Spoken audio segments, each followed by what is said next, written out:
Picture a world where Christianity is a minority, and every day you're bombarded with symbols of Islam and other religions telling you what to believe. Picture a world where your tax money and hard work go to fund a belief you personally don't believe in. Think, what would it be like to wake up every day knowing your kids are being taught something contrary to your values and beliefs?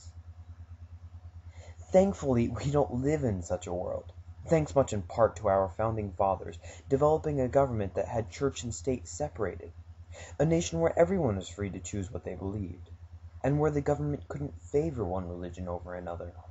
However, today a case is going before the Supreme Court that could push us a tiny step closer to a world without separate church and state. Salazar V Buono is a case that's been going on since mid-1999, when the Mojave Desert National Preserve denied the request to put up a Buddhist shrine on the property. There's absolutely nothing wrong with the denial in and of itself. However, there was already a religious symbol on the land. A cross had stood on the property for over 70 years, and since they had denied the Buddhist shrine, Frank Buono, a former superintendent of the preserve, asked that the cross be taken down. The park denied his request, and Buono went to the courts.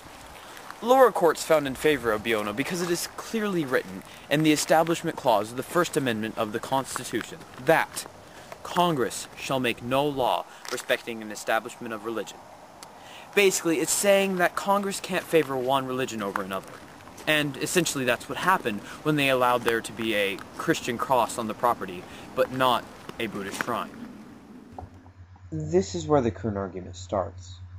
Congress acted fast and passed a law that made the cross one of our nation's 45 national memorials, and stated that no public money could be used to take down the cross. So basically the cross couldn't be taken down anymore, but the cross couldn't stand on public land. So the park had to cover it with plywood. Then the park came up with a new plan to keep the cross. They transferred the small acre of land that the cross stood on to a private owner who promised to maintain the land and cross.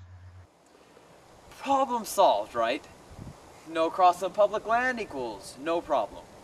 Not exactly. See, when Congress passed the law that said the cross couldn't be torn down with public money, and transferred the small parcel of land inside the huge, massive reserve to a private owner, they were still favoring one religion over another.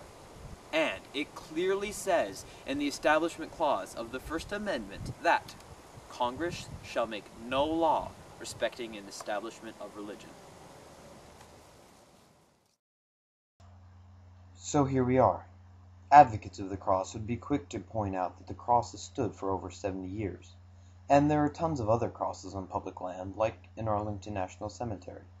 However, Arlington National Cemetery offers 29 religious symbols for their tombstones, and different religious symbols are scattered throughout the property. Critics also say that Mr. Buono, the one who filed the suit, lives in Oregon, and is a Christian, so he has really very little reason to say the cross is offending him. Nevertheless, people need to remember that Buono is a former superintendent of the reserve and may not be a very religious man. Here's where you come in. We need your help to tell Congress to stay out of our religions. Even if you're for the cross and are Christian, do you really want Congress butting into your personal beliefs? I think not. So be sure to write your representative and tell them you want your state out of your church.